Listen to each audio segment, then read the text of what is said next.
ZipRecruiter.com/free. That's ZipRecruiter.com/free. ZipRecruiter.com/free. Portions of the following program were pre-recorded. Download podcasts of our shows. Listen whenever and wherever you want. It's all on demand. Just check out 969thegame.com/podcasts. WYGM Orlando. WJRR HD2 Cocoa Beach. FM 96.9 The Game. The home of Orlando City Soccer Club.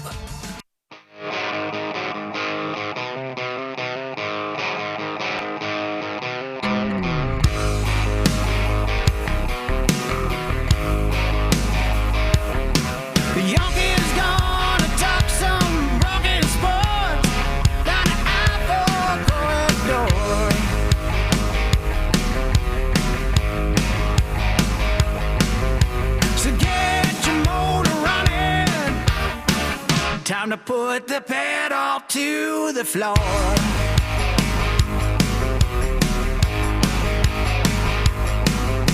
It's loud and live and local. Oh, time for open mic.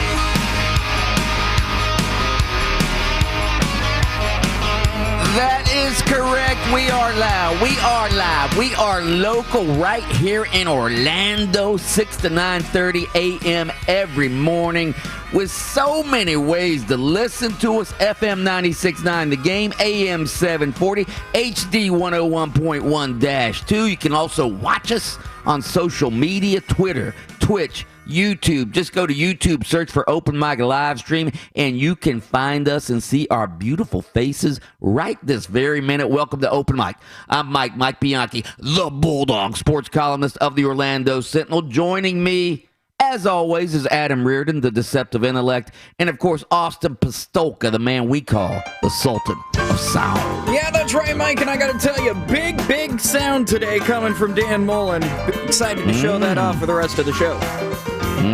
Dan Mullen had a lot to say yesterday. I think he even said, yeah, I did say some stupid stuff last season. Yeah, it was a 46-minute long press conference. My goodness, the man wouldn't stop talking. We want to hear from you throughout the course of the show. We are the People Show. We communicate with our listeners, and we communicate in a lot of ways. You can call us, 407-916-8255. You can tweet us at 96.9 The Game. You can text us on our Academy Sports and Outdoors text line. You can TikTok us. You can Twitter us. You can Twitch us. You can YouTube us. All of that stuff. I don't even know if you can leave messages on those social media platforms. But Okay, boomer. Okay, boomer. By the way, we have your chance for $1,000 twice every morning on this show. Make an appointment, 7:10 a.m. every morning. That's your first chance. And then 8:10 a.m. That's your second chance. You'll be listening for that. That's appointment radio. Make sure you're listening. We like to begin every show with the Open Mic Early Morning Inspirational Quote of the Day. This comes from the great Stephen Covey, who I have no idea who that is, but he had a great quote, and it goes like this. Quote, I am not a product of my circumstances. I am a product of my decisions. End quote. Anyone? That sounds like a guy who believes that. Is it a guy? I missed who said it. I was doing something. Stephen Covey. Okay, I have no idea who that is. Sounds like somebody who thinks or believes that no matter where you come from and what adversities you face, you can achieve success because that's what you decide to do. Yeah. Like I used to always tell my daughters when I was dropping them off at school, make good decisions. I still tell them that to this day. That's always the last thing I tell my daughters, make good decisions. Because if you I think everybody knows what the right decision is. Again, no matter what your circumstance. Like we talk a lot about Antonio Callaway, all right, who's made some bad decisions. Didn't come from the greatest of circumstances, all right?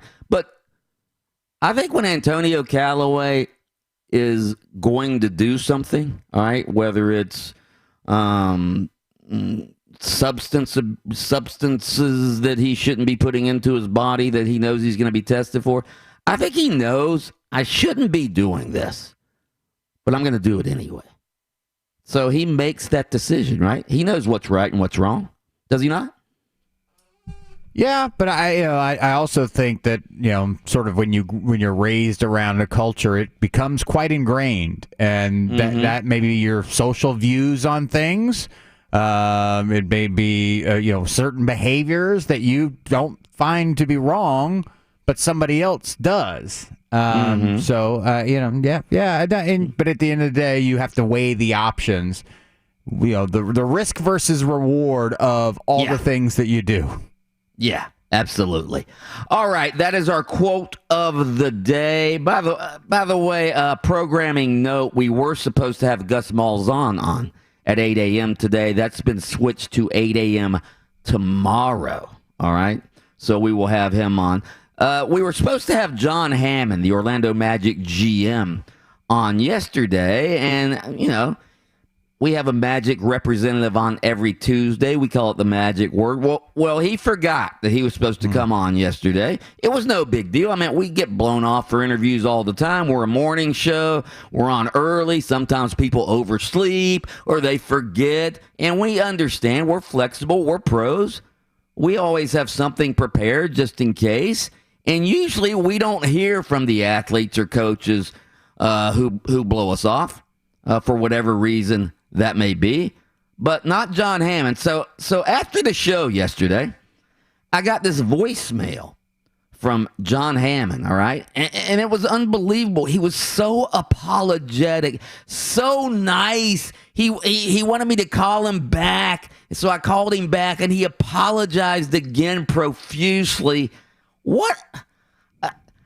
That gesture alone, all right? I gained more respect for John Hammond yesterday than whatever he would have said on the show yesterday. I gained more respect for him during that apology than I ever would have during the interview. All right, and it got me to thinking. Can you imagine if, since he's been in the news, can you imagine if Urban Meyer forgot to call up some radio show and to do an interview? You think he'd be calling up and profusely apologizing to the radio host? Do you really think that would happen? Do I think, or do I know the answer would be no? Right? Yeah. I'll be honest that I really, at the end of the day, I was thinking a lot about, man, that's weird. He wouldn't call or nothing. No call, no show. What's going on here? And I just had assumed he had injured his telephone ear or something like that. That's really what I had thought. Injured his dialing finger? Yeah, his telephone ear. I got, I'm out 10 days with an injured telephone ear. Anyway, thank you to John Hammond for being a human being. Now go draft somebody who doesn't get injured, okay? Do that for us. Yeah. So the Gus Malzahn news has started. As we predicted yesterday, it looks like he's going to name, he hasn't done it yet, but it's being reported that he's going to name Miami linebackers coach Travis Williams, who just accepted the linebackers coach job at Miami. Looks like that's going to be the defensive coordinator for UCF. Williams recently accepted the position at Miami as the linebackers coach, and now, though, he's going to join Gus Malzahn, who he worked for from 2014 to 2020 at Auburn. So now he's going to be the defensive coordinator at UCF. Adam, what do you know about Travis Williams, and is this a good choice? Well, all I really know about him is that Miami fans were quite excited about him and his ability to recruit. So if for nothing else, I mean, he was obviously a good enough linebackers coach to be inside the SEC and for Miami to want him as well. And his recruiting reputation is something that fans were certainly excited about the possibility of him, putting to good use down in Miami. Now he can put it to good use at UCF, and he gets a promotion. He goes from being a position coach to a defensive coordinator, which is the natural progression. If you're going to get a guy to leave Miami staff and come to UCF, you got to give him a bump. and a bump in title and a bump in salary. And look at this guy went from Auburn to Miami, and then 2 weeks later is going to be a defensive coordinator. It's not been a bad offseason for him. I wonder though, again, if he were the linebackers coach, and again, I'm not trying to denigrate your team, all right? If he were the linebackers coach at Clemson, would he accept the UCF defensive coordinator's job? Potentially, sure. I think a lot of these guys want the opportunity to advance, and look, and whether it's a co-offensive coordinator at Clemson taking the job at USF, or a linebackers coach getting an opportunity to be a defensive coordinator, which is the next stop on the way to becoming a head coach and the multi-million-dollar contracts that those guys get. Yeah, sure. No, I believe that that is the progression. That's the progression. Now, there's certain guys that you want to kind of go from a good job to a better job to a best job, but you will go. I'm not saying UCF's below Miami, but it's you went from a Power 5 conference job to it has to be for a bump in title and has to be for a bump in money, and I think that decision or that part of the decision certainly weighs. I do think, though, that as Gus Malzahn and a lot of people are saying now, there's not really that big of a difference between the top of the group of 5 programs and some of the Power 5 programs. I'm not saying Miami is among those, but the bottom half of some of these Power 5 leagues, you have a better chance of advancing your career at the top of the group of 5 than you do at the bottom of the Power 5, in my opinion. I mean, that's a good discussion we'll get into as the show progresses. But straight ahead, we're going to do our spontaneous text question. The fast begins today, and that is the genesis of the text question. That's next on Open Mic. Open Mic. We'll be back in a couple minutes.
we were just talking about the top of the group of 5 in those programs. Do you actually have a better chance of advancing your career from there than you do from, say, from Ole Miss in the SEC or Mississippi State or Vanderbilt or, the ACC, Wake Forest, the bottom half of a lot of these leagues? I think you're better off being at the top of the group of 5. In fact, I'll say this. Even though it's never happened, you might have a better chance of winning, of getting into the college football playoff as a group of 5, top of the group of 5 program than you do as a bottom of the Power 5 program. Like Mark Daniels brought this up yesterday. He goes, how many games, all right, let's use Gus Malzahn as an example. Going into a season, how many games do you think Auburn would be favored in and has more talent than their opposition? How many of those, out of 12 games, how many games, Adam? 8 to 10. Austin? Huh? 8 to 10. See, I think that's high. I would say about 7. Austin? No, 8 to 10. Okay. Well, actually, I think that. Well, as of right now, because their cross-sectional game is Georgia, so they wouldn't be favored, and they wouldn't have as much talent on the field as Alabama, LSU, and Georgia. So that's 3 right off the bat. Do you have their schedule in front of you? Well, I just know that they play those 3 teams every single year. Okay, let me see if I can call up. Let's call up last year's schedule. That was that wouldn't be.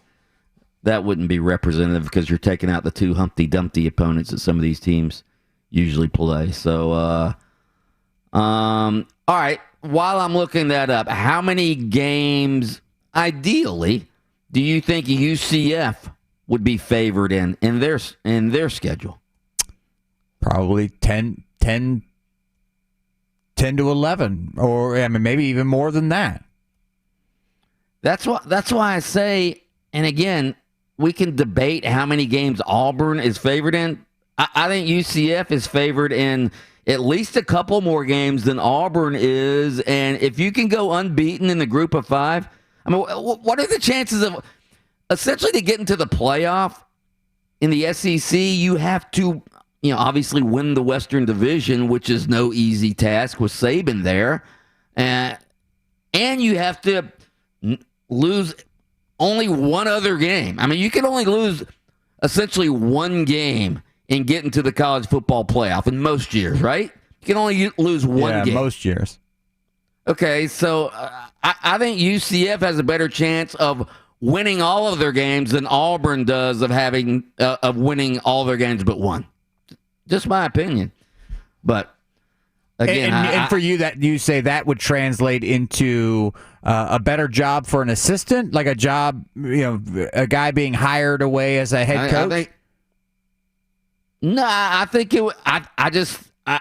Gus Malzahn thinks to himself, "Hey, I might have a better chance of being a top level hot coach than at UCF than I do at Auburn." I think that's in his mindset. That I have a chance to. If I'm at the top of the group of 5, I'm the hot coach. I'm the hot coach out there. I'll never be the hot coach in the SEC. Well, no, that's not true. That's not true. It's less likely to be the hot coach in the SEC because you're coaching against guys like Nick Saban and Ed Orgeron. Yeah, that's what I'm saying. It's less. Yeah, yes, he could be. But if you measured them side by side, being the best coach or recognized as the best coach in a non-Power 5 conference, to me, isn't better than being recognized as the 3rd best coach in the SEC. I don't know about that.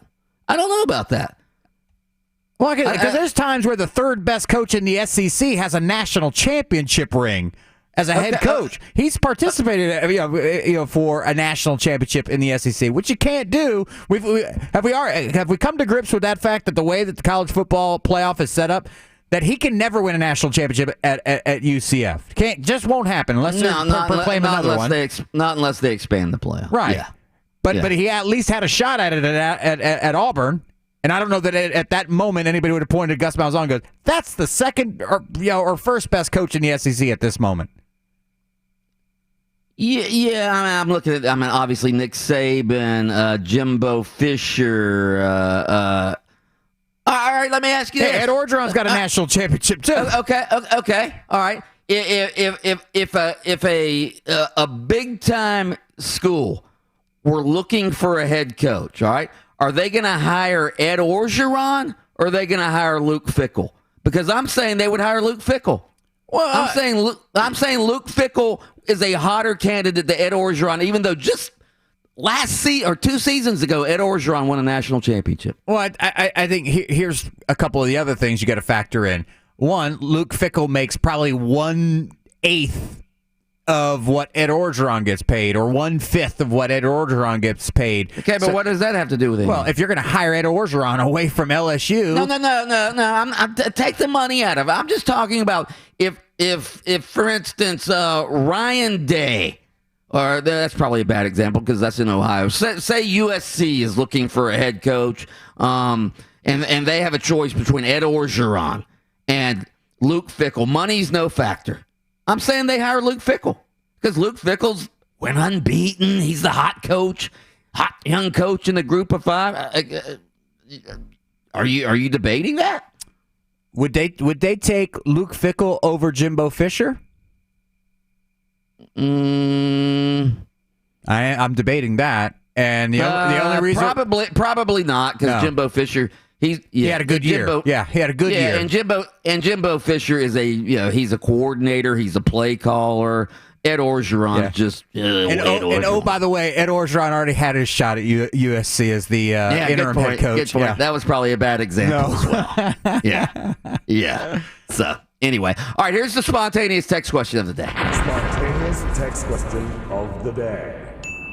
Okay, so my daughter has talked me into this 7-day fast. We're going to begin that fast today, which, as Austin pointed out yesterday, we were going to start it yesterday, but Austin goes, tomorrow is Lent, which is today. Lent begins today, so we're going to start our fast today. Now, obviously not going 40 days without food, all right? But what 7 days. You get days. That bouillon, man.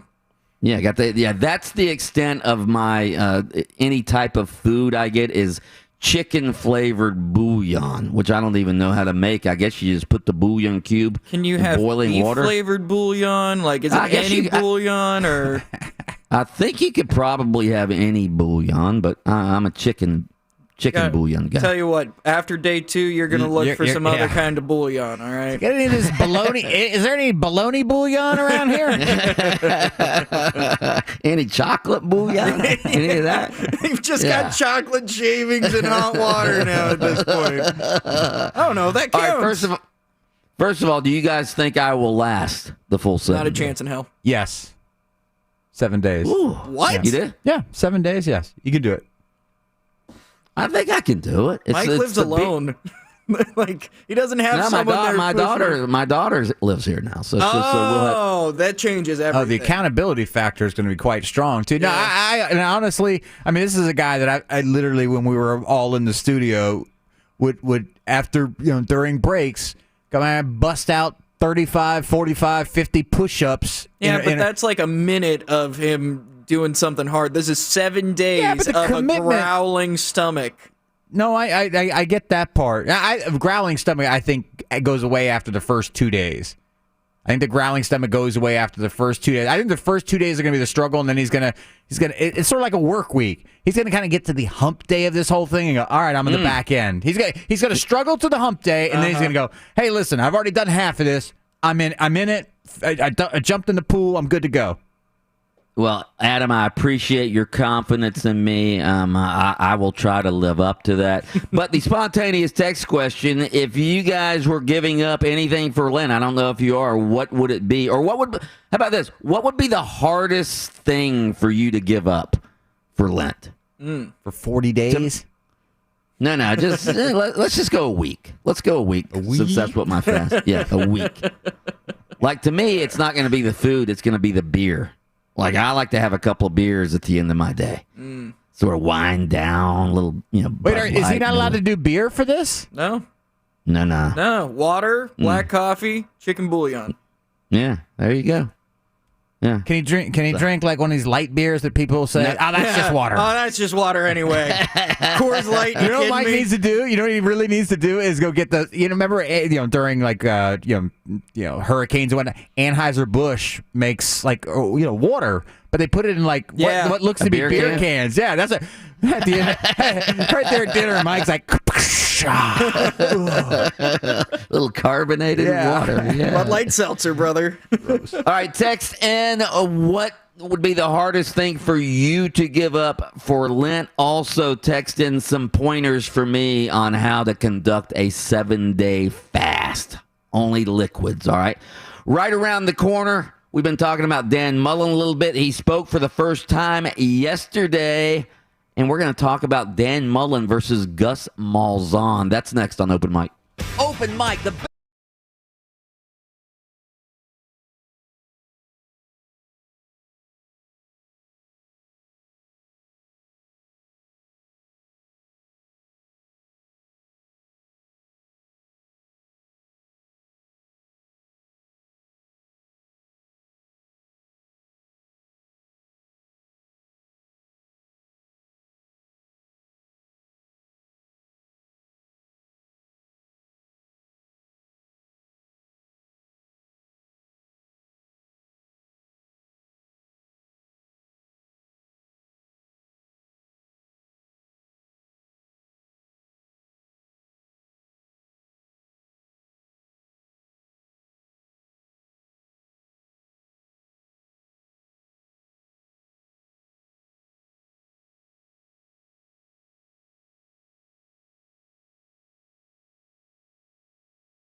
at 50857. Higher, and it seems they're amenable to a 2-for-1 with the Gators now. Is that going to happen?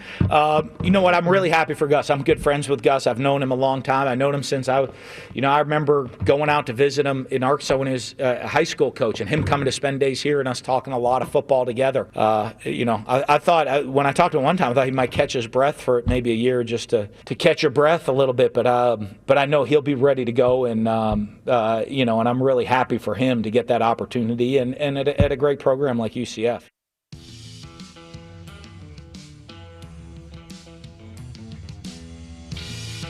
That was the Orlando Sentinel's Edgar Thompson asking Dan Mullen during the Zoom conference yesterday about UCF hiring Gus Malzahn. Got a lot of Dan Mullen comments we're going to get to later in the show. Speaking of Gus Malzahn, Dan Mullen. So I was on Feinbaum's show yesterday. All right.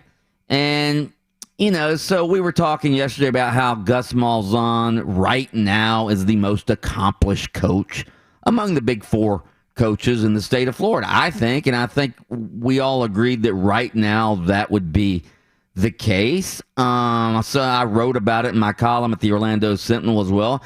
So I get on Feinbaum's show, and immediately he hits me with, Gus Malzahn, Dan Mullen, who, and I said right now, Gus Malzahn's the most accomplished coach. He said, "Are you saying Gus Malzahn's a better coach than Dan Mullen?" I go, no. I'm just saying right now, if you look at what they've accomplished thus far up to in their careers, Gus Malzahn has accomplished more than Dan Mullen as a head coach. So, we go back and forth. We're going to play the whole interview with Feinbaum later in the show, but, it devolved into, UCF's self-proclaimed national championship in 2017. He wouldn't let it die. He would not let it die. What is it with Feinbaum and the 2017 self-proclaimed? It must have been a slow news day yesterday in the SEC, because he wanted to have me on and essentially just rip UCF for 15 minutes. What is it with Feinbaum and UCF? Does that just play well in the SEC? Yeah, I think that, they like to flex their SEC supremacy over the rest of college football, and the audacity that somebody outside of the SEC would claim some sort of national championship just totally irks them. I was thinking, that's like 4 years ago. No, but it's still. I mean, it's does UCF still have some sort of proclamation inside their facility? Trophies. Okay, well, they haven't let it go either. So but they're not bringing it up 4 years later. It's just there. Maybe it's time to paint over it and go like, all right, that was a fun run. Let's be honest here. Come on, it's not a real national championship. Anyway, so Feinbaum, he's going, are you saying that Alabama doesn't deserve that 2017 national championship? I go, no, Paul. They deserve a share of it. We'll give them the co-national championships. Again, just playing along with Paul Feinbaum. We'll play the entire interview about 7:30 this morning. All right, fine. So, again, Gus Malzahn versus Dan Mullen. That's our thought-provoking daily poll question. Who is the better coach right now? Not who's the most accomplished coach. Who is the better coach right now? Dan Mullen of the Gators or Gus Malzahn of UCF? You can go vote at 96.9 The Game. I'll take Dan Mullen right now. But to me, it's what? It's not really a question, though. Really, at the end of the day, you got one guy who's been to 2 straight New Year's 6 bowl games, and one guy who just got fired from his last job. Which guy do you think is the better employee right now? Now, your most accomplished makes sense if you're talking historically, but I guess at the same time, I could make the same argument for Les Miles in the Big 12. Les Miles is the most accomplished coach in the Big 12. He's got a national championship. Yeah. But if you're asking who's the better coach right now, today, it's not the guy who just got fired from his last job. Yeah, although there are a lot of people who think Dan Mullen Gus Malzahn should not have been fired after a 6-4 season at Auburn, but that's Auburn.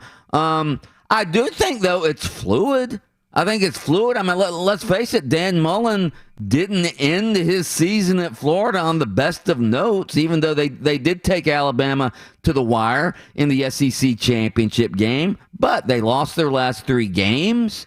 They got clobbered in the bowl game with all the opt-outs, I understand, but still finishes 8-4, did not get a contract extension, probation.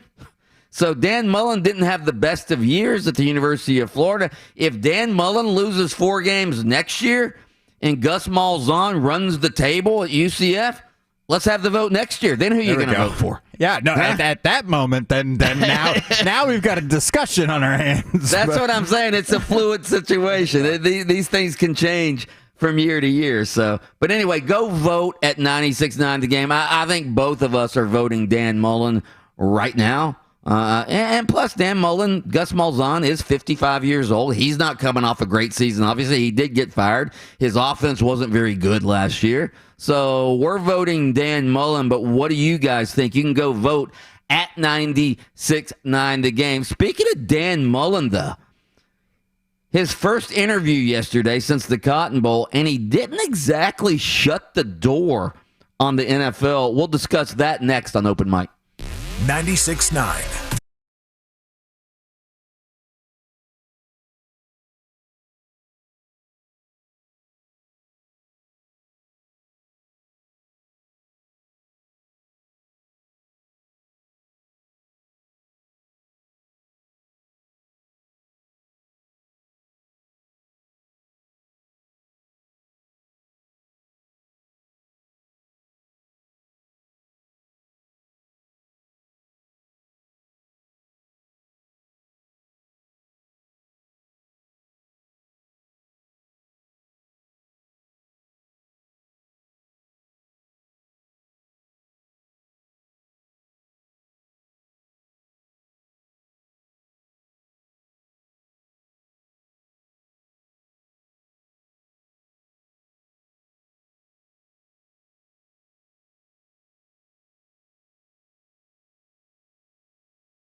other coaches maybe flagging the fact you have 3 years left in your deal and using that, in recruiting? I mean, that'd be typically have more than that. Yeah, I don't control that part of it, so I got to worry about what I control, which is getting the team ready to go for practice on Thursday. So that can be in somebody else's press conference. That'd be a good question for them.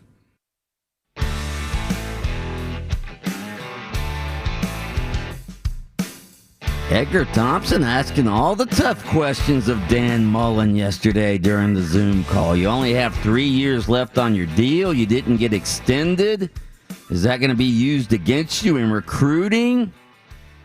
Dan Mullen, that's a question for somebody else's press conference. Be a good question to ask him. Is he taking a little shot at Scott Strickland there, guys? Well, I mean, the interesting part is, no. It would be your contract that we're talking about extending here. I mean, you didn't ask about Mary Wise's contract. That's not who he asked about. Talk about Becky Burley stepping down. You have to ask Becky that.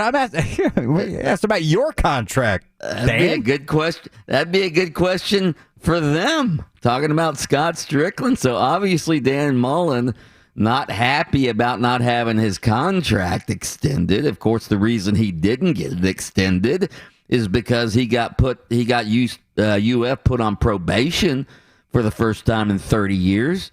That did not sit well with UF's administration, and they thought it would look bad to extend his contract right after he gets the school put on probation. But I guarantee you, he will have his contract extended sometime soon. Although, does he really need a contract extension? He still has 3 years left.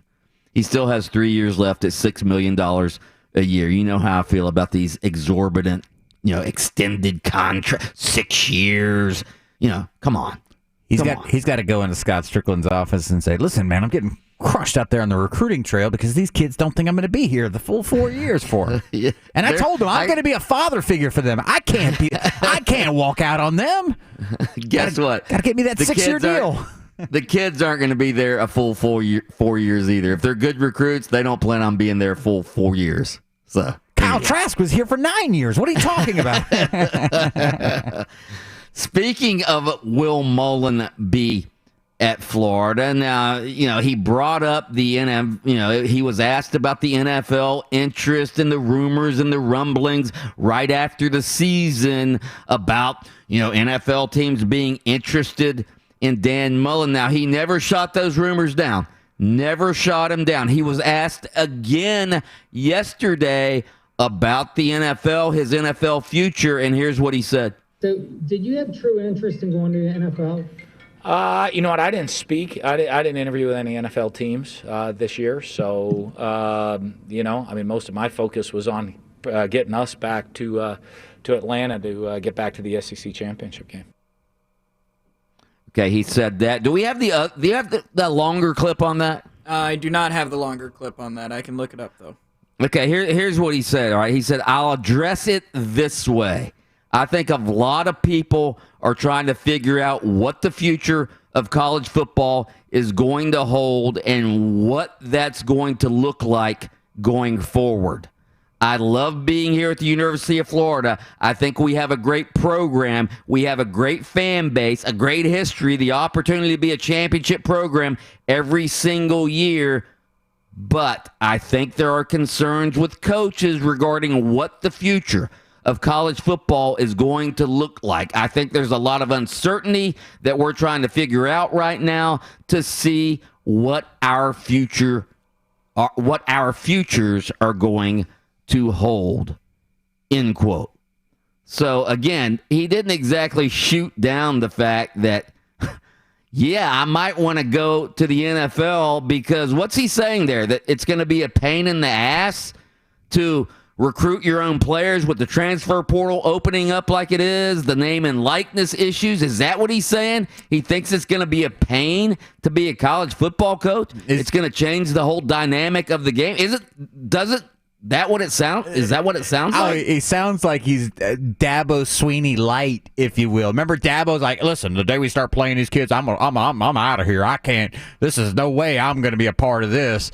That's what it sounds like. Yeah, it sounds like he's parroting what Dabo Swinney said. I want to say about a year ago. There's a lot of us coaches that are really looking to walk away from these 130 jobs, hoping to God that we could all get one of those 30 jobs. 30, yeah, yeah. Listen, I sometimes I think he talks. Dan Mullen speaks. And he's just speaking, and like words are coming out, and then we go back and we look and we go, "Wait a minute! You realize you said that? That's what you said." College football coaches aren't leaving college football in this mass exodus because. If they can, they might. They can, but there's 30 jobs. What do you? I mean, there's not. There's not going to be enough room for all of these guys. Would Dabo Swinney leave for an NFL job? Sure, because he's done everything you can do at the college football level. Would Dan Mullen? Sure, but all of these coaches.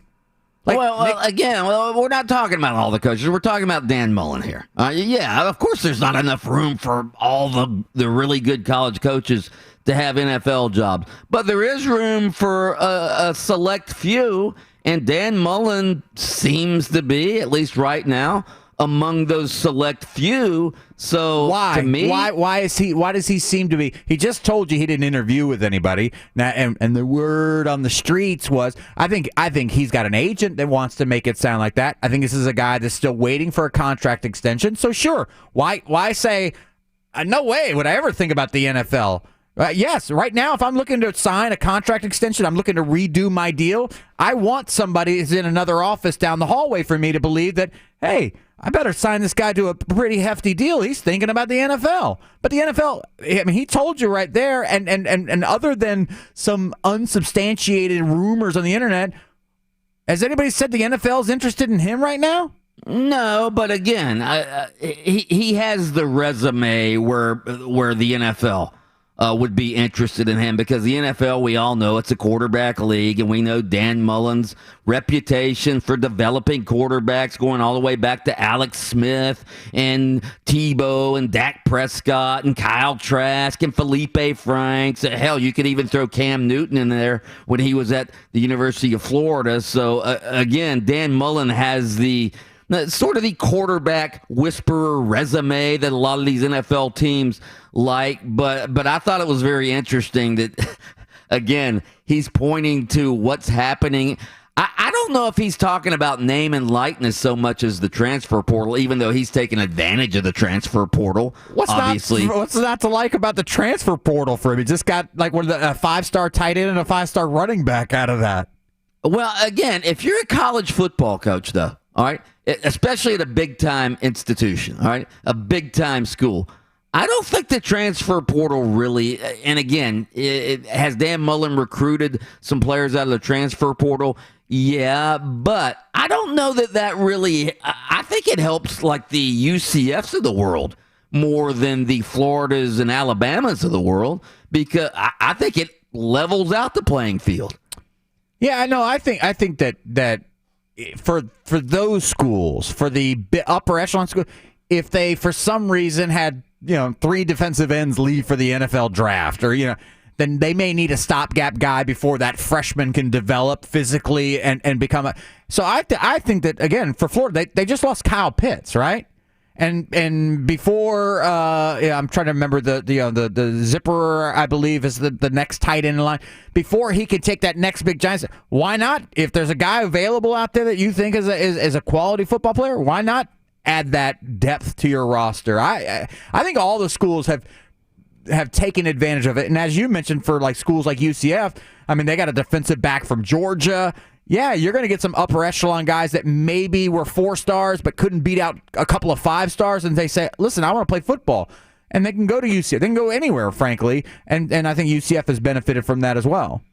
I think Mullen, who really has never liked recruiting to begin with, I think Dan Mullen, who's never really liked recruiting to begin with, all right, he's recruiting against the best in college football. Kirby Smart, Nick Saban, we know, go down the list, Ed Orgeron.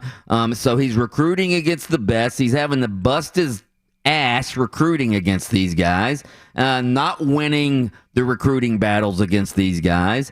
And now Again, if you're a college football coach, you're not just recruiting the high school players now. Every year you have to recruit your own players to stay at your school. Don't transfer. Don't go to UCF. Yeah. I would think for a guy who doesn't like recruiting, like Dan, or has a reputation for not liking recruiting, I would think that would be something that, hey, I can go to the NFL and not have to recruit. And we all know recruiting is a major part of the success of college football. So if that's not your strong suit, if that's something you really don't like, why wouldn't you, again, if you have the chance, why wouldn't you go to the NFL and cut out the one thing at your $6 million a year job that you don't like, recruiting high school players and then recruiting your own players that have to stay at your school? So again, I think it's a natural for Dan Mullen to want to go to the NFL. Man, if it were only that easy. Oh, man, I really hate this one part of my job. I'm going to go to this place that I don't have to do that. And it's not just that one part of the job. I will say this. If Dan Mullen, if his love is coaching football and coaching quarterbacks and developing football players, you know what else you don't have to do? You don't have to do the booster tour. You don't have to the what do you call the rubber chicken circuit or something the like donor, the glad-handed donors. Oh my God, you don't and you don't have to be called into the compliance office going, hey, the NCAA is on the phone. What did you do? It's the NFL. It is football. I totally understand why coaches would prefer to be in the NFL over the college game if that is their goal. Now, there's some people that, obviously Nick Saban went and came back and, as successful as he is, I don't think he would leave Alabama for another NFL job if offered because he's got the machine churning right now, and heck, he gets paid as well as any NFL coach. So I could definitely see where Dan Mullen would be interested in the NFL, sure, but I mean, does the NFL have that same interest at this moment? Maybe not. He better get it cranked back up this year because again, the end of the season at Florida was not the best for Dan Mullen, and obviously he had some comments during the course of the season. Let's pack the swamp with 90,000 fans and all of that. I guess you do have to worry about some of the things you say in the NFL, but Dan Mullen got absolutely barbecued for some of his comments, as he should have. I mean, we were barbecuing him on this show. Did he sort of apologize yesterday for some of his dumb comments, Austin? Do you have that clip?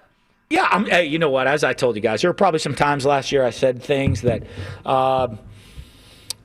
maybe regrettable, maybe didn't come off the right way, maybe got interpreted a different way, and and probably in the time and the light maybe got legs of its own in what happened. So you know what? You're always trying to improve, always trying to get better. And look at that. And I think one of the things to do is. As you look back and reflect and say, hey, was that at that moment, is that the right way to approach something? You know what I mean? And we're in very unique times right now, of what goes on. I think that qualifies as an apology, doesn't it? Probably the weakest apology you can give. Come on. No. Again, it's an apology. And it's sort of like passing a test with a D-. Hey, I passed. Look at me. I took the test and I didn't get a failing grade. But the minute you go, I probably said some things I shouldn't have, or the problem really is that it was misinterpreted. It had legs of its own. Yeah, and then because of the tough times we're in, the times we live in. Yeah. No. Yes, that was more of an apology than he gave at the time. But if, as a parent, if your kid apologizes, in that vein right there, and like with that sort of tact, I'm really sorry that you interpreted my behavior, Mom or Dad, as not being. No. You behaved poorly. I didn't interpret it as you behaving poorly. You were behaving poorly. Play it one more time. Play it one more time. Yeah. Hey, you know what? As I told you guys, there were probably some times last year I said things that.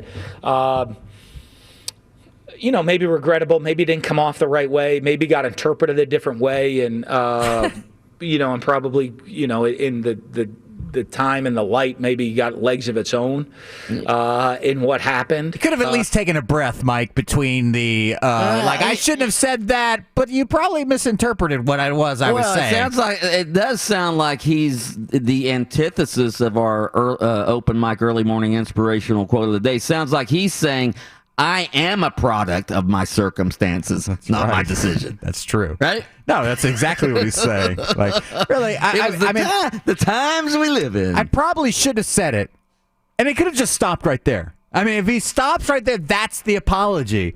But it's the, or it could have been misconstrued by all you guys in the media who he's speaking to in and of that moment.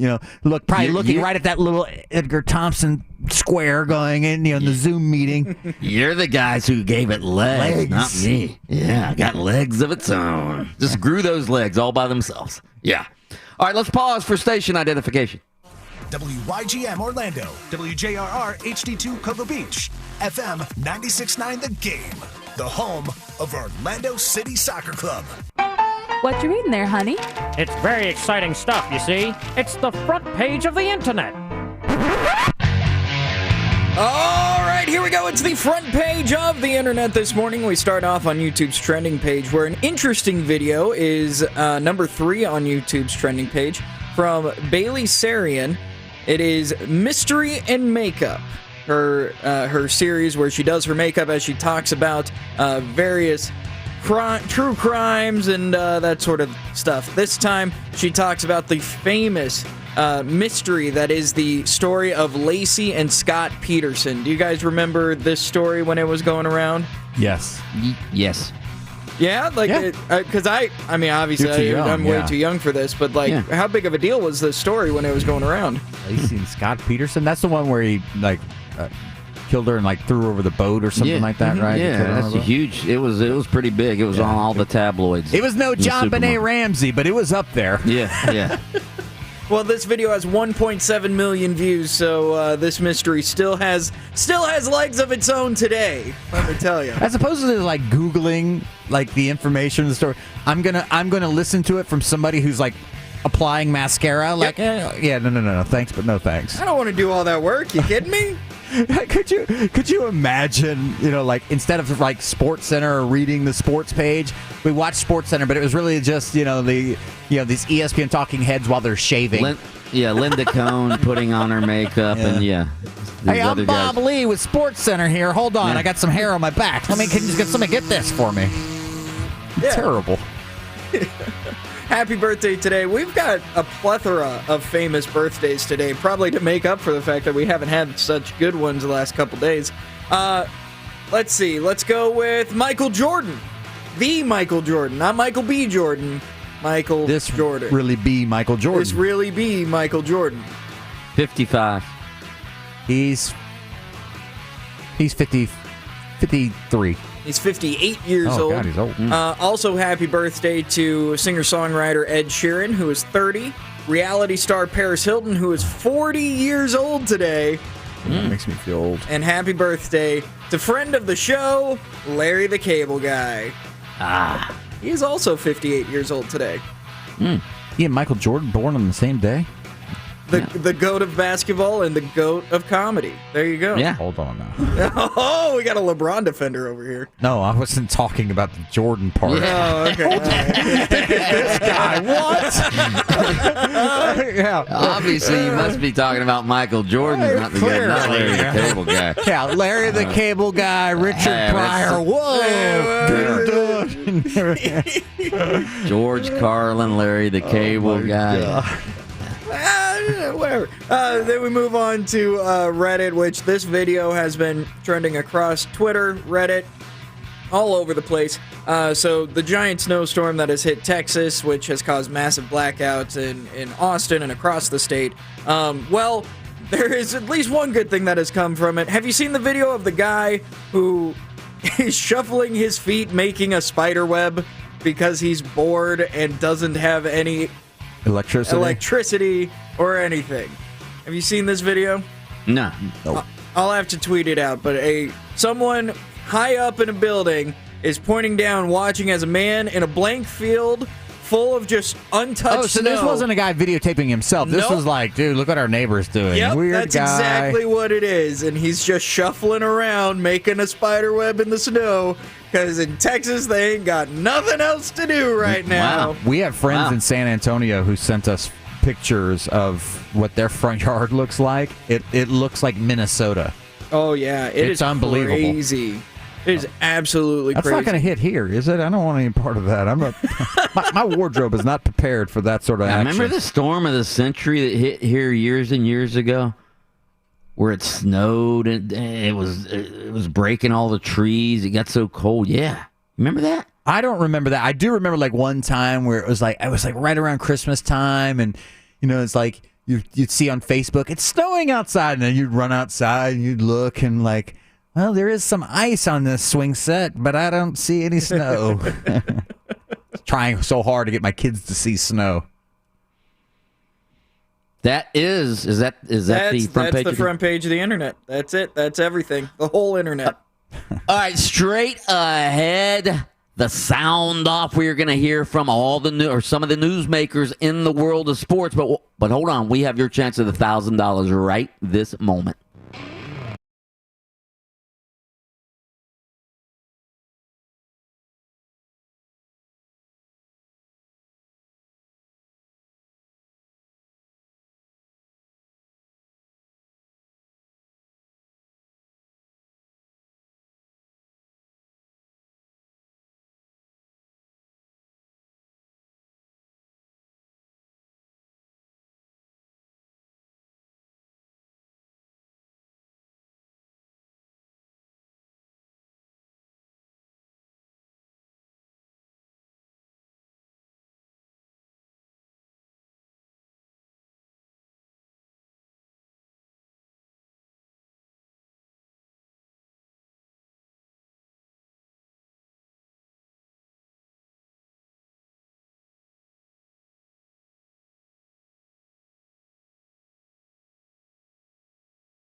.com/city. Austin? But I do think Urban's a guy that's a great head coach, great leader, great motivator of players. Obviously, and his staff and people that work for him does a great job developing them. He always surrounds himself with great people, and he sets a very high standard and sets the bar extremely high within the organization. And has been successful everywhere he's been. So you would think he'd be successful here with the Jags. And Dan Mullen, head coach of the Florida Gators, saying Urban Meyer surrounds himself with such a high standard of people. Mm-hmm. Oh, yeah, he's going to do great with the Jaguars because of the people and the staff he has around him holds him to the highest standards. Oh, my, what a crock is that? Holy cow. Mike, what do you think? Well, I mean, yeah. Chris Doyle, not exactly a guy of high stand. Yeah, I mean, but what do you expect Dan Mullen to say? That's his mentor, Urban Meyer. That's the guy who gave him his first chance at being a coordinator, his first chance of essentially being a college football coach. So I'm not shocked that Dan Mullen would say that Urban Meyer is a man of impeccable reputation and high standards who surrounds himself with people of high standards as well. I think he was talking about he surrounds himself with people of high standards like me, Dan Mullen. I don't think he was talking about Chris Doyle, okay?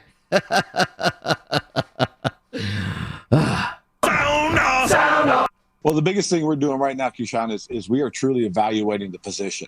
We're going to exhaust all our options, and we're going to really look at them and talk about them. Will we consider them? Well, we'll most certainly look at them, and most certainly we'll talk about them.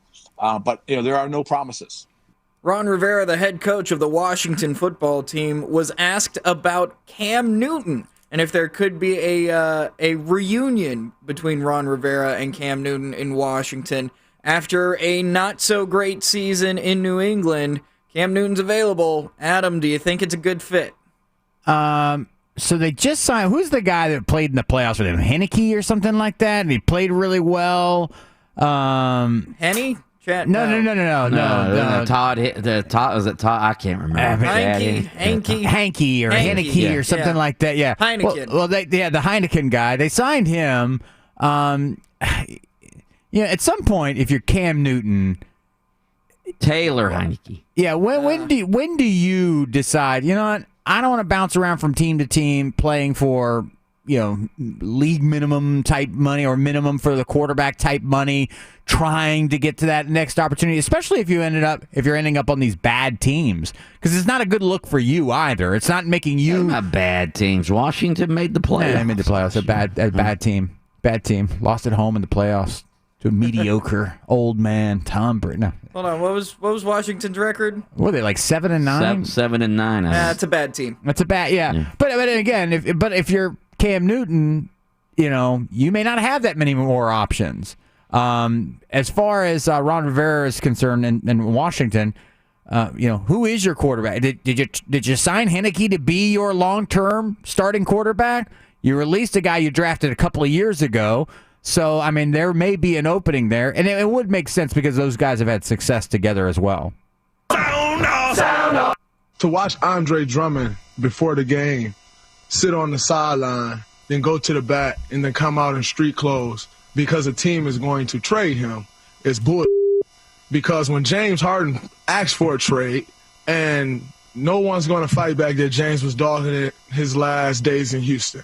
But he was castrated for wanting to go to a different team, and everybody destroyed that man. And yet a team can come out and say, oh, we want to trade a guy, and then that guy is to go sit. And if he doesn't stay professional, then he's a cancer, and he's not good in someone's locker room, and he's the issue. Because as a player, you're the worst person in the world when you want a different situation. That's Draymond Green of the Golden State Warriors. I want both of your guys' reaction to this because this rant went viral, and he brings up a lot of points saying there's a double standard in the NBA. Mike, you first. How do you feel about it?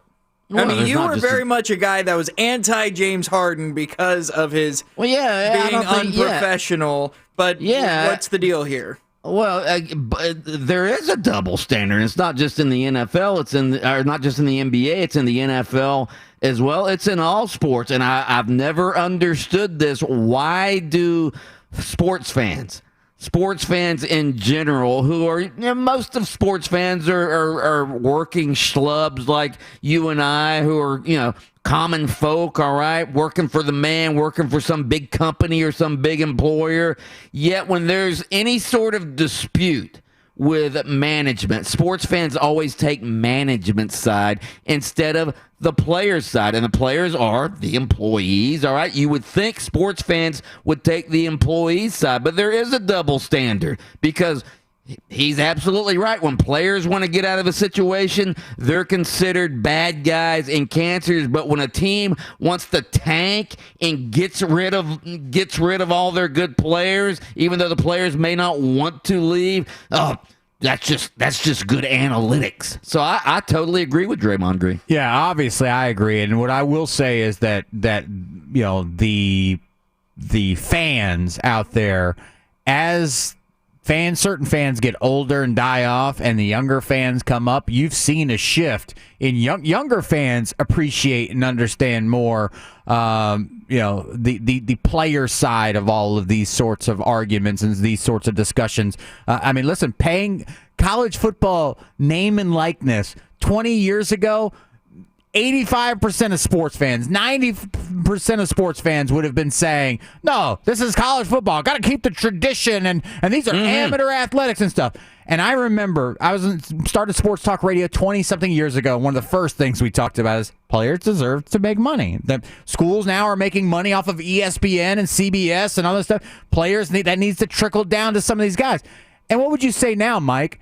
We've gone from that 90%. At least 50% of people, even people who at one time. More than that. In fact, I'm actually on the wave of, hey, if you're gonna pay these college football coaches $20 million to go away, then pay the players instead. Yeah, so I think that is shifting and will continue to shift. But he's right in pointing out the fact that people would call him a malcontent and a cancer in the locker room. When he wants a different situation. But when the team wants a different situation, he's supposed to just sit there on the bench like a good professional. And it is an absolute double standard, as Mike said, not just in the NBA, but in all of sports. Sound off. That's the sound off for today. That is the sound off for today. Coming up, so I was on Paul Feinbaum's show yesterday. Paul Feinbaum set me up. He brought me on just to rip UCF. We're going to get to that interview next on Open Mic. Hey, this is Frank Caliendo, pretend to be Charles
about UCF hiring Gus Malzahn as their new head coach. But we're going to play the interview right now, and I want you to listen to how Feinbaum devolved the interview into him just ripping UCF for the self-proclaimed national championship 4 freaking years ago. Here's my sparring match with Paul Feinbaum. And we welcome you back. And we told you about the big news yesterday that Gus Malzahn is on board at UCF, and who better to talk about that than UCF's chief cheerleader. That, of course, is Mike Bianchi, the longtime Orlando Sentinel columnist and host of a very popular morning show in that area. Mike, welcome back to the program. How are you? Paul, I'm mad at you. You only call me when UCF self-proclaims a national championship or when they hire a coach from the SEC, but that's okay. Well, we still have your number. That's the most important thing, Mike. And I am really intrigued by your thoughts, and I want you to share them with the audience about how good of a hire you think this is. I think it's unbelievable for UCF. And the AD yesterday at UCF, the new AD, Terry Mahajer, he essentially said, we now have the best coach in the state of Florida. And when you look at it, when you look at the accomplishments of Gus Malzahn, he is the most accomplished coach in the state of Florida right now. I mean, he's played for a national championship, obviously. Auburn came within 13 seconds of beating FSU. He's got a better SEC overall win percentage than Dan Mullen. So, yeah, Gus Malzahn is an A+++ hire for UCF. I'm surprised that UCF was able to get a coach of his credibility, his ilk, his track record, all of that. Before anybody misinterprets you, or maybe they're not misinterpreting you, it sounds like you're taking a shot at Dan Mullen. No, I'm not taking a shot at Dan Mullen. I'm just saying for UCF to be able to hire a coach who's been successful in the SEC, albeit he did get fired at Auburn. I don't think he deserved to be fired this past year. But when you look at his track record and his credentials, he's more accomplished right now than Dan Mullen is as far as winning percentage in the SEC. He's won an SEC championship.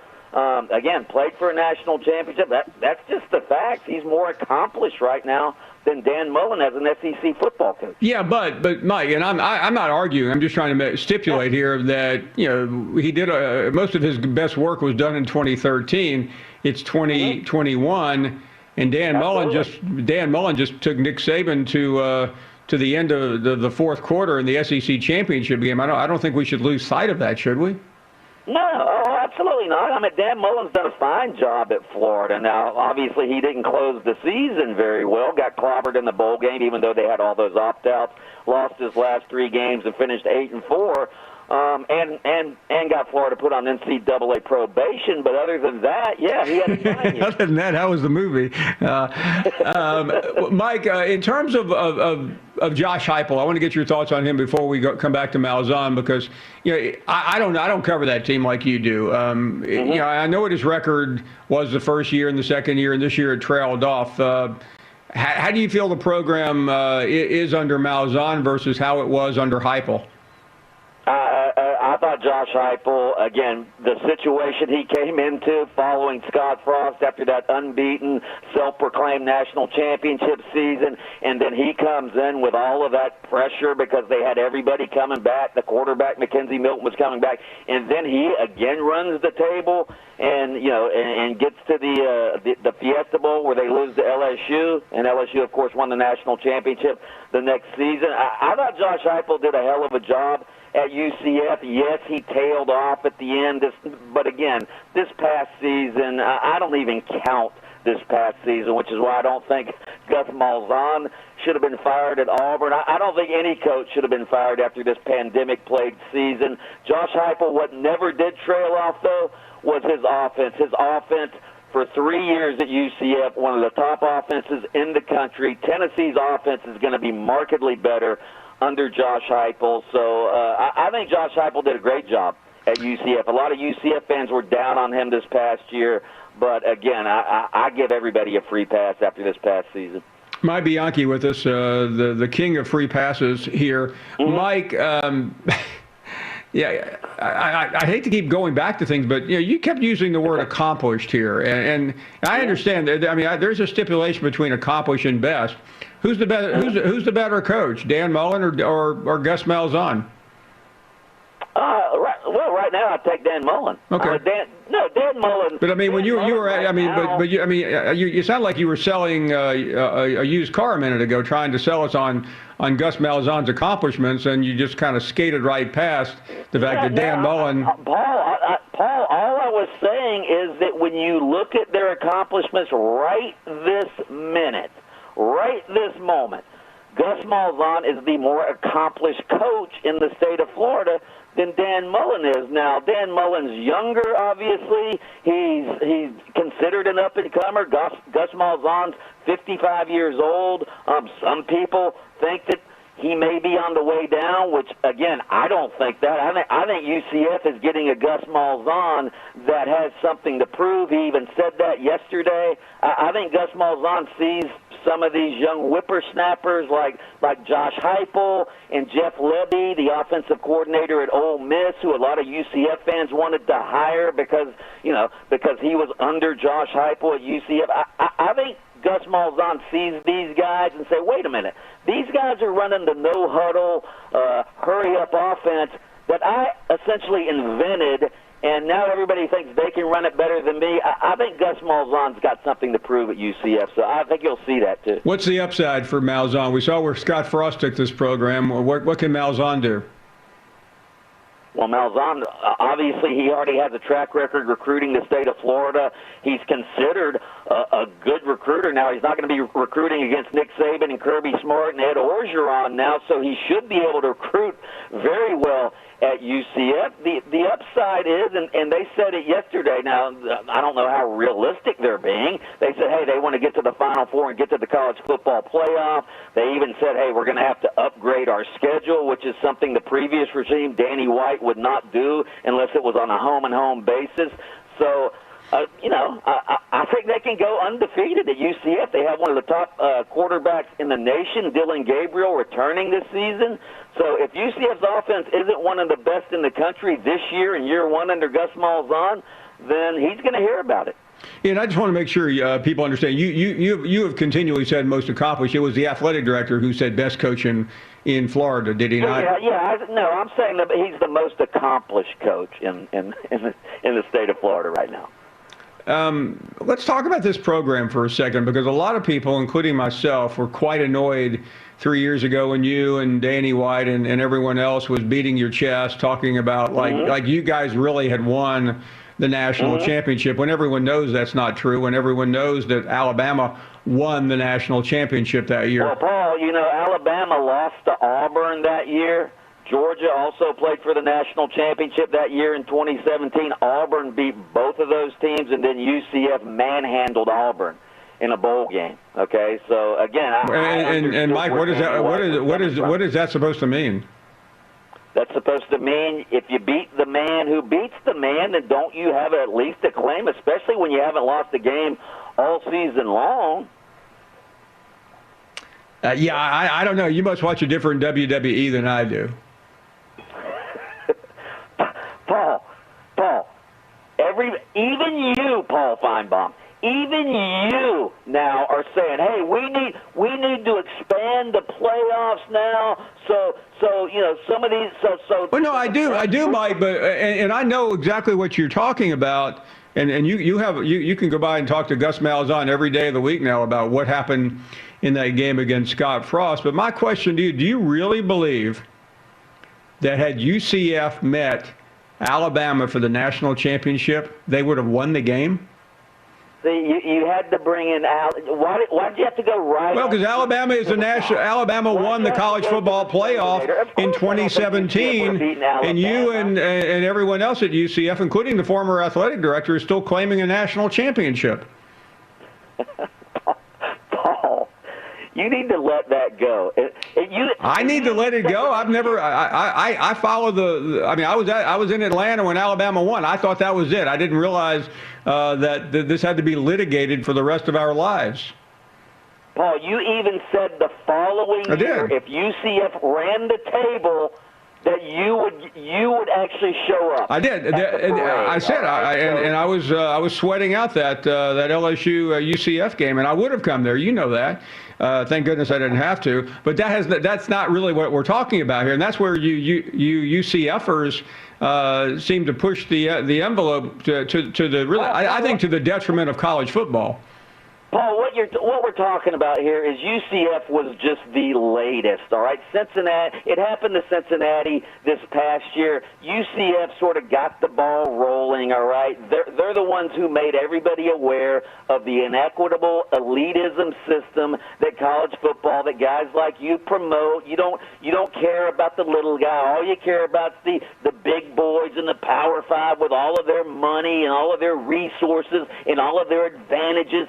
That's what you care about, Paul. Some of us fight for the little guy. Some of us think the system ought to be equitable. Some of us think there ought to be an equal playing field. Some of us think that if you win all of your games, no matter what league you're in, that you ought to have a playoff system where you can at least try. Maybe you're not as good as Alabama. Maybe you're not as good as Georgia. But you know what? You deserve a chance to at least show it if you win all your games. And guys like you don't think that's the case, well, shame on you, Paul Feinbaum, for not fighting for the little guy. Well, Mike, first of all, I'm not even going to respond to something as utterly ridiculous as the minute and a half of hot air that you just exhausted here, because you know me.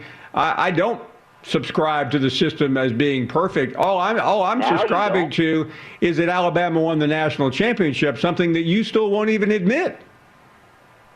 No. When this year? Mike, we're talking about 2017. We know who won this year. Yes, Alabama was a co-national champion that year. There's no question Alabama deserves a share of it. Well, that's why people don't. I'm on the record. I was on shows yesterday and today. I mean, I really liked his hire, but you do that university no favors, Mike. You really don't. I mean, this little Chihuahua dog trying to chirp with the big dog just doesn't work. Sorry, I like to fight for the little guy. That's good. I do too, Mike. I'm not an elitist. I don't think the system is great. You know that. You're misrepresenting my point here. I'm just saying that you can't compare UCF in 2017 to Alabama. I think I asked Danny Sheridan one time, and he said the point spread would be not that matters, but it's a measuring stick. Would have been at least 21 points.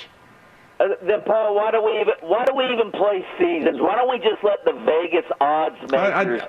Mike, there you go again. You just to the college football playoff. Is that what we're going to do, Paul? No, we shouldn't do that, Mike. But we should be realistic. And for anyone who has been around college football as long as you have, and we've known each other a long time, and we've been friends a long time, to claim that Alabama and UCF were co-champion in 2017 is just patently ridiculous. But that's okay. You live in Orlando, and you know where the bread. You know what side of the bread you're on the SEC network, and you know where your bread's buttered. No, I really, Mike. Again, that's an insult to everything that we put into this program. You can insult me, but I can't insult you. Okay. Well, no, you can insult me you can insult me from now into the end of time, and I know you will tomorrow on your talk show. But I'm just speaking the truth here. I'm not speaking what somebody is telling me to say. Oh God, Paul. Did you really just say that? Paul, you know I'm a journalist, and that hurts deep down. Well, Mike, if you're a journalist, you may have been at one time, but when you got on the UCF bandwagon and still are fighting the fight, the Don Quixote for the little guy, I have to say, your credibility goes down the drain pretty quickly.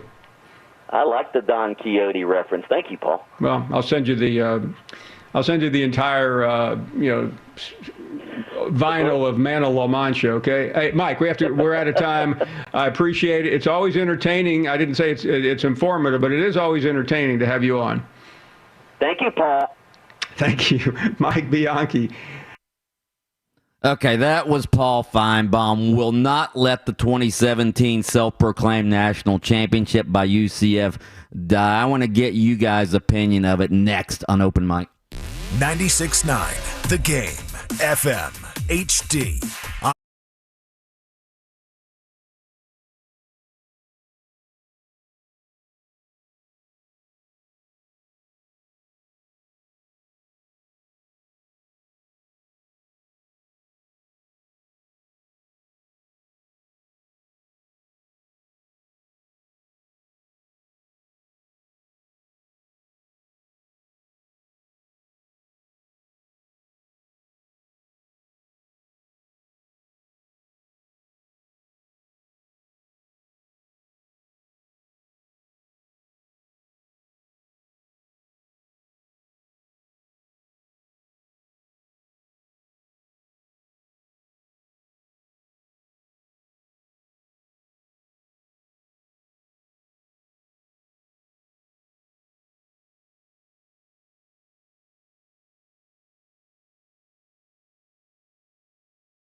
back to Open Mic. I'm Mike Bianchi, the Bulldog sports columnist of the Orlando Sentinel. Adam Reardon, the deceptive intellect.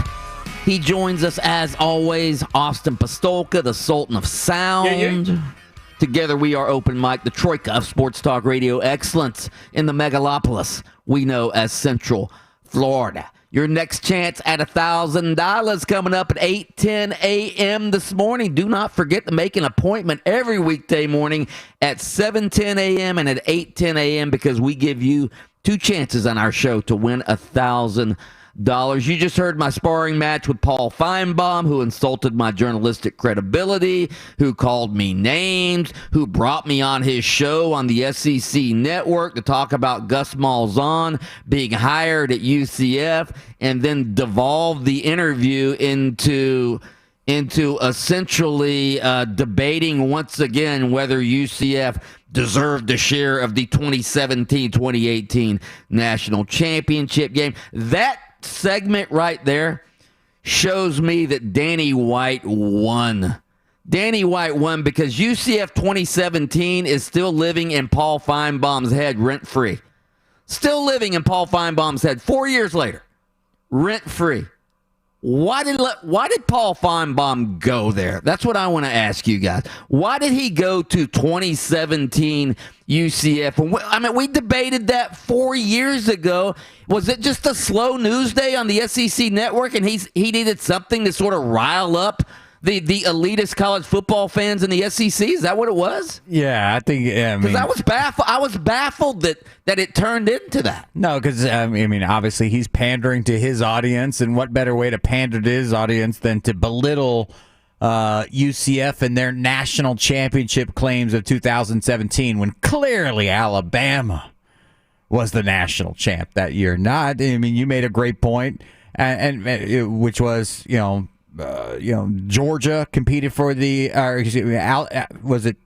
Georgia and Alabama competed for the national championship that year.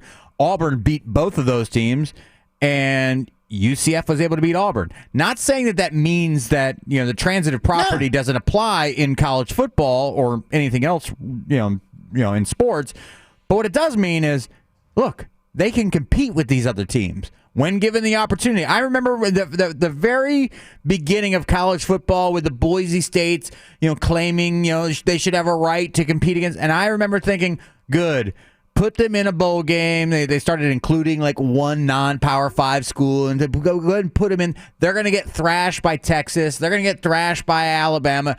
And what happened? Boise State beat Oklahoma. Beat Alabama. Utah beat Alabama. Utah beat other teams. That beat Alabama. Yeah. All these teams that I thought didn't have a chance against the big boys, when given the opportunity, they were able to compete. I mean, you could point to a handful again. I think Hawaii came and played Georgia and got blown right out of the Sugar Bowl. But for the most part, when given the opportunity, the little guy could compete with the big guy. Not always beat them, but could certainly compete. And we saw that even in the follow-up season when UCF lost to LSU.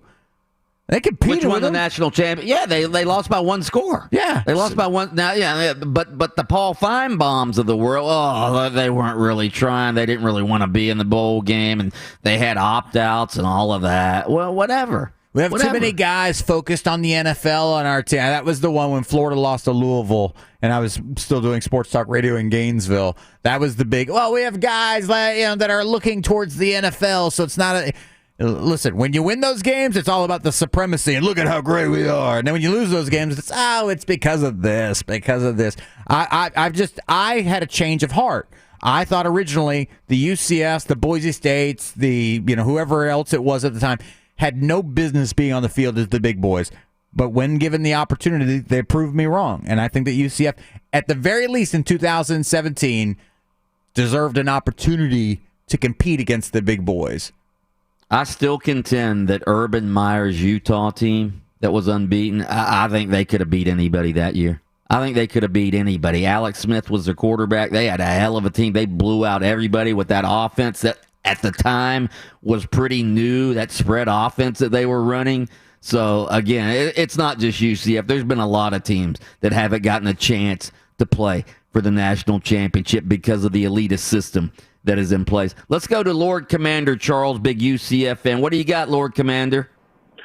Yeah, man, I get into this debate. I mean, God, like every time I show up to a barbecue during fall I have the audacity to wear my black and gold. And I'll tell you what, man, like when I first started showing up years and years and years ago, everyone kind of laughed like, oh, that's cute. And then after 2017, the like look of disgust from SEC fans that I get because I have the nerve to wear black and gold to their stupid, wearing their duck shorts or whatever crap. Anyway, this will help you in the future because I just keep it simple, stupid. That's how I work when I deal with this debate. I say, all right, guys, first thing I'm going to do is I'm going to attack your manliness, all right? Because one thing a Southern man hates is not be called manly. Well, you should have let us play the game. If you're scared, why didn't you let us play the game? Well, you need to play somebody. Well, we did, and we beat them, all right? Number two, name me one team that beat the 2017 UCF Knights.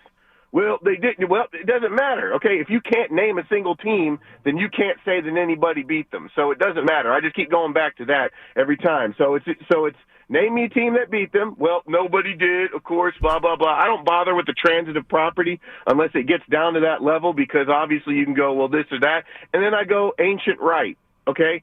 So if you go back and you want to say that this team can beat this team and all that, then you guys got to give up every national championship before the BCS. Because before that, we didn't have a number one versus number two, and a lot of those national championships are, well, this team beat this team who beat this team, and now the AP and the coaches poll say you're number one. So next time you encounter Mr. Feinbaum, just ask him a simple question. You can leave it there. If you can name me one team that beat the 2017 Knights, then I will say that you're right. And then, the Gators Lord Commander, we appreciate the call, Lord Commander. Good call. Good call. Yeah, how many national championships are on Alabama's resume? Like the Anniston Canasta Club national champions. I mean, come on. There are so many fake national championships on some of these major teams' resumes. It's unbelievable. Well, there was a time where they were referred to as mythical national championships because we didn't have a 1 versus 2. People would refer to them.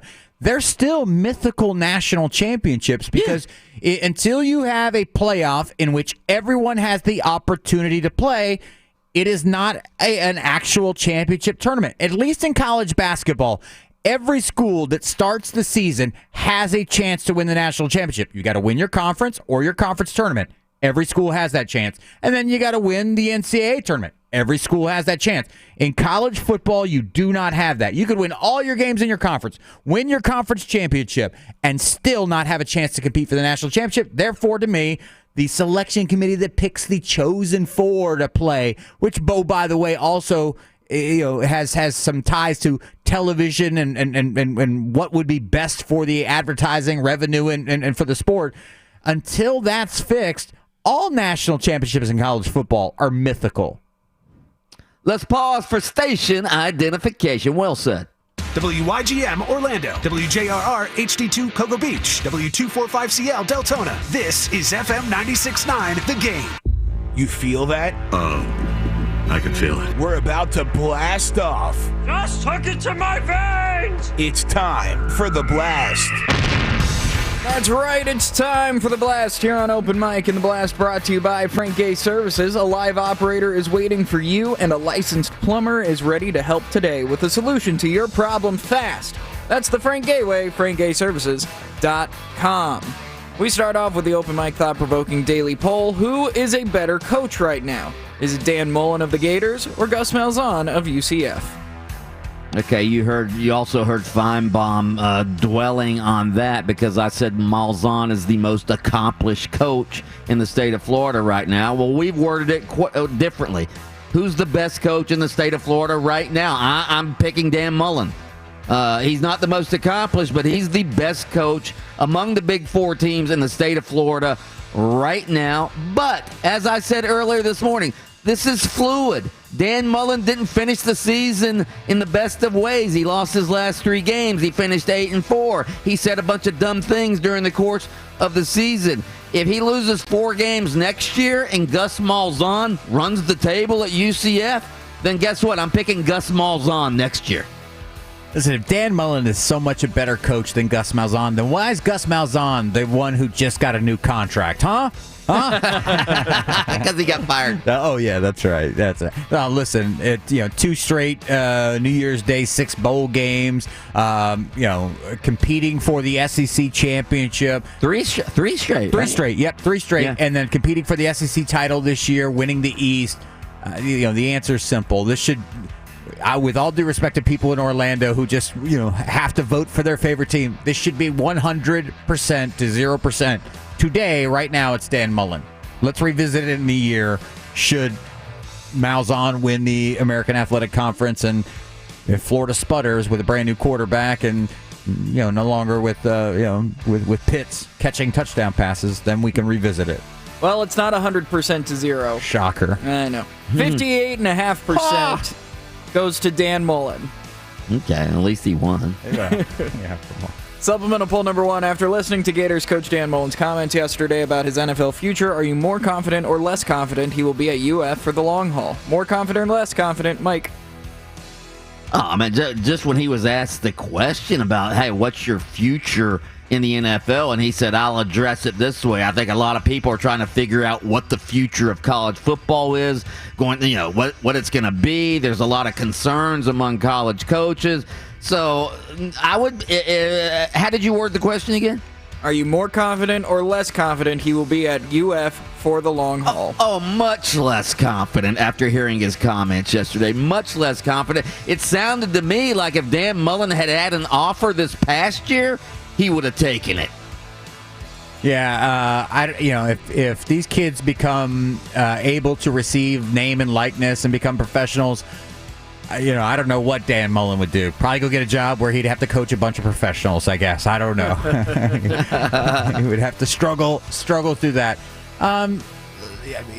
It's been for a guy who's been successful here over the last 3 years, kind of been a little bit tough for him at the same time. I wouldn't be shocked if given the real opportunity, if some of these rumors turned out to be true, if over the next couple of years he decides, let me go away now. Let me go ahead and bounce. So I would say less confident he'll be there for the long haul. 66% of the vote says less confident. Supplemental poll number 2. Which of the state's Big Four college coaches is most likely to still be at his school in 5 years' time? Is it Gus Malzahn of UCF, Dan Mullen of Florida, Mike Norvell of Florida State, or Manny Diaz of Miami? Believe it or not, I'm going to go Mike Norvell. I'm going to go Mike Norvell. Florida State doesn't have enough money? Yeah, Florida State, first of all, they don't have any money to buy. They don't have any money to buy him out. And I think Mike Norvell, I think he's a good coach. I think he's eventually going to win at Florida State. Now, I don't know if he's going to win national championships, but I think he'll win enough to keep his job. I'm not so sure that, if Gus Malzahn, I think he's going to stay. But as Adam said yesterday, if he goes 12-0 this year and he gets another big-time opportunity, maybe he jumps. We just talked about Dan Mullen, and I think Manny Diaz, even though Miami's a good job, if he had success, he would jump too. Yeah, I'm going to say Gus Malzahn. I'm going to bank on the fact that Gus Malzahn is here for the duration, that this is his last stop, and he wants to make the best of it. I mean, He's been through the trials and the fires of the SEC. He's been there, done that. So he doesn't need to chase that anymore. I'm going to go with Gus Malzahn. With 38% of the vote, Gus Malzahn wins this one, followed... What was second? Dan Mullen with 28%. Okay. Supplemental poll number 3. Which niche sport has been most negatively impacted by the pandemic? Is it college basketball, NASCAR, golf, or soccer? Oh, to me, this isn't even a question. I mean, all of those other niche sports don't really count on the... you want to have fans, obviously, at NASCAR races. You want to have fans at soccer matches. But college basketball and the tournament is all about the fans. It's all about the atmosphere. To me, college basketball has sort of fallen off the radar this season. Obviously, we didn't have the NCAA tournament last year, and then this year with all the canceled games, college basketball is never really popular until the tournament. I don't even think the tournament's going to be popular this year, especially with all the great teams being mediocre this year. Yeah. Or the great programs, I should say. And it's about this time that you start looking around, going, "Oh, who's the last four in? Who's the last four out?" I couldn't tell you the last four in or the last four out if you paid me $1 million right now. Normally I'm looking at Joe Lunardi's bracketology.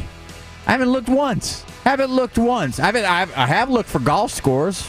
Heck, I looked to see if the NASCAR race was finished on Sunday at like 9 p.m. I haven't looked for any college basketball information because you're right. To me, taking the year off from your championship was probably the biggest blow to a sport that you could have. At least they got the Masters in last year during the pandemic, but March Madness canceled. 66% of the vote says college basketball in a landslide. Supplemental poll number 4. Bianchi is starting on a 7-day fast for Lent. How long do you think he will last before he gives up and eats a steak and or drinks a beer? Less than 1 day, 1 to 2 days, 3 to 5 days, 6 to 7 days. Mike, are you in it for the long haul? Of course I'm in it. I have willpower.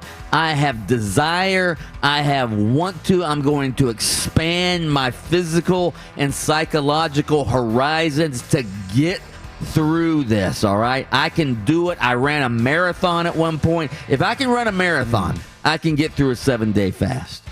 I'm pretty sure a marathon only lasts a couple hours, though. Yeah, it does. Yeah, but it's 20. Well, not for me. It didn't for me. It lasted double a couple hours. Well, what's a marathon? 26.2? Yeah. Yeah. Oof, yeah.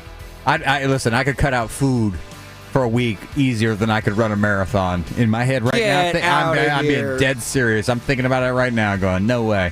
Give me the week's worth of, bone broth or whatever it is that he's going to be eating. Doesn't even get that bone would be broth. bouillon cubes. Bouillon cubes. I believe in Mike. Mike's a guy that I suspect that if he puts his mind to something, then he'll see it through. And by the way, he's got his daughter for accountability too, and she's doing it at the same time.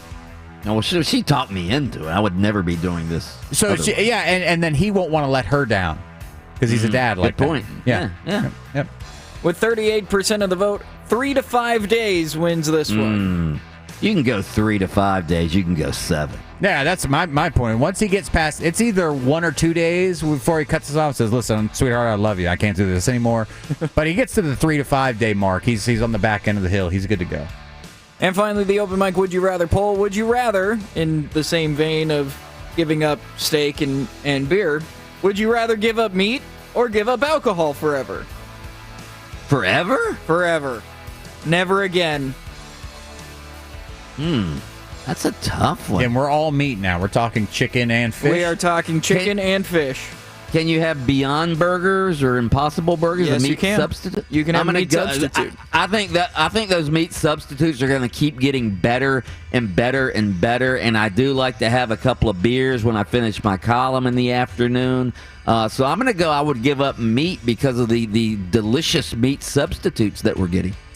I would, because I like chicken and fish so much, I would give up the alcohol. I'm not a big drinker anyway. I drink, but it's not something that I have to have every day or anything like that. I think I would miss fish and chicken. I would give up alcohol as well. I know that I'm known as, because you want gains, bro. That's right. I want the gains, brother. And sometimes having all that alcohol cuts down on your gains, brother. I was a vegetarian for like 3 years. 3 years? 3 years? Yeah. I was a vegan for like 5 months. Jeez, what the hell is wrong with you guys? You kidding the meat substitutes now are the big difference. I mean, you can. I did it. I did it back when there were no Impossible Burgers or anything like that. Mike was over there like, you got any tofu, please? Yeah, you got any soybean burgers? Ugh. My brother used to eat tofu around me, and I'm like, that turned me off from veganism right then and there, just looking at whatever tofu was. I don't even know. I really still, to this day, I look at it and go, isn't it just soybean? Yeah, fermented. Tofurkey on Thanksgiving. He had to have one every Thanksgiving. He'd come over to Auntie's house, and you have to bring his tofurkey. Let me tell you, I'm All a right. red-blooded Nebraskan. Ain't never giving up no beef. All right. 79% says no more alcohol. There you go. All right, straight ahead, Edgar Thompson, Gators insider, will join us to talk about what Dan Mullen had to say yesterday. That's next on Open Mic. But first, we have your chance at $1,000. Now, your chance to win $1,000.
I don't control that part of it, so I got to worry about what I control, which is getting the team ready to go for practice on Thursday. So that can be in somebody else's press conference. That'd be a good question for them.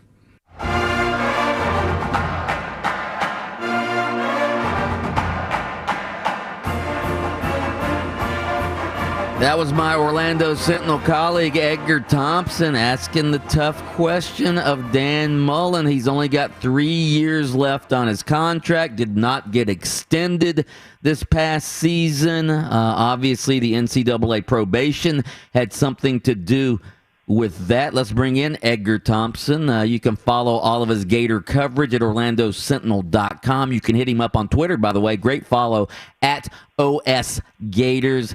Edgar Thompson, when first of all, good morning. Yeah, hey, Mike. Good morning, buddy. All right, when you ask him that question and he said that can be in somebody else's press conference, that'd be a good question for them. Is he a little rankled that Scott Strickland has not given him the extension? It was a funny answer for sure. I'm sure Dan would like an extension, right? You're 3 years to go. It can be used against you. Another coach can, hey, this guy's not going to be around, He's got 3 years and I got 6 or whatever. It's just anything they can negatively recruit with, they're going to use. And most coaches are locked up for longer than 3 years. But these are unusual circumstances. A year ago this month, Dan gave $500,000 in raises or worked with the school to do that for his staff. And basically, I think, was just going to bide his time and probably get an extension and a raise during the summer. Well, then a pandemic hit. And that put that on the back burner pretty quickly. And now you have a situation where Dan is under a show cause penalty with the NCAA for a couple of recruiting violations regarding impermissible contact with recruits with him and his staff. And so can you give a guy an extension with the show cause? And a guy coming off a season with some, pretty questionable optics, which he also addressed that yesterday, saying some of the things he did and said were regrettable, while also noting that some of those things might have been played out in the media or among the fan base more than they should have been, he thinks. I'm not sure about that part of it. But, the pack in the swamp, the brawl with Missouri, the way he behaved after the Cotton Bowl, among other things. I mean, it was just kind of not a great year for Dan, in front of the microphone. So there's a lot going on there. But who are the Gators don't want Dan Mullen leaving either. So he's kind of got them, I believe. He's got more leverage than they do, in my opinion here. Okay, speaking of Dan Mullen and how long he's going to be at the University of Florida, yesterday was the first time he had actually publicly had any sort of a news conference since the Cotton Bowl. Well, there were all the rumblings and rumors after the Cotton Bowl. Maybe he's going to get an NFL job. He never shot those rumors down. Then yesterday, he was asked again about what his NFL future may be, and I'm looking at the quote right now where he says, I'll address it this way. I think a lot of people are trying to figure out what the future of college football is going to hold going forward, and then he sort of, talks about the uncertainty about where college football is headed. It sounds to me like, again, he didn't shoot down the NFL rumors again yesterday, did he? No, and I think he's being very honest about it. Dan Mullen wants to coach football, right? I mean, it's one reason the recruiting, I don't think, is Dan's favorite thing. I mean, his mentor, Urban Meyer, who's now in the NFL, loved to recruit. I mean, he was an animal when it came to recruiting. Dan isn't wired quite that way when it comes to the recruiting. Now, I'm not saying he treats it as an afterthought, but it's not like his first thought in the morning. I mean, he likes to scheme. He likes to X and O. he is into the football, developing players, quarterbacks in particular, right? That's your job in the NFL. It's all football. Well, college has never really been like that, and now it's becoming more and more of these ancillary things. I mean, you got this transfer portal thing. You're recruiting your own players. You're stroking egos. You're dealing with the emotional ups and downs of 18 to 22-year-olds, which can be pretty dramatic, or they could leave. But the Gators have been benefactors for sure of the transfer portal. I mean, as much as any program, really. And so that's been kind of a good thing. But the other one is the name, image, and likeness deal. And that's coming down the pike soon in Florida if everything goes as planned. By July 1, that legislation is going to be in place. And, he talks about the unintended consequences, and I think a lot of people are like, oh, that's just coach speak. They don't, or that's just bureaucracy. They don't want to give these kids what they deserve. Well, I think Dan said he's all for giving players what they deserve and giving them compensation that has been long deserved. But you start opening up, all these potential, areas of abuse and things like that when you start bringing outside finances into the mix here. So he's just looking at the landscape and going, man, this is getting to be, more and more confusing and more difficult to navigate. And I just want to coach ball. Yeah. And again, I think what you mentioned about recruiting, that's a major part, obviously, of college football. And if that's a part of college football that you don't like, then why wouldn't you pursue the NFL? A major part of your job is something that you don't like to do, or at least haven't liked to do it in the past. He's 48 also, right? I mean, he's got a lot of years ahead of him to coach. I mean, Mac Brown came back to coach football when he was 68. So, Les Miles came back when he was 65. He probably shouldn't have come back. But the point is, Dan's got plenty of years ahead of him. Does he just want to keep grinding at the college level?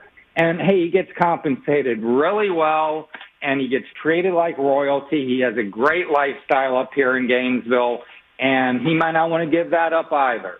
But I know his wife and kids love it here. Those are a lot of considerations there. However, college football is increasingly challenging, is his whole point. Last thing, the Gators announced yesterday there will be no spring game this year, obviously because of the pandemic. Scott Strickland said, hey, I don't think it's a very good idea right now. Do you think this is going to be a trend throughout college football? This year, yeah. Yeah, I do too. Do I really need to go cover a 63-35 game and try to make it sound like it meant anything? I'm glad they're not. Man.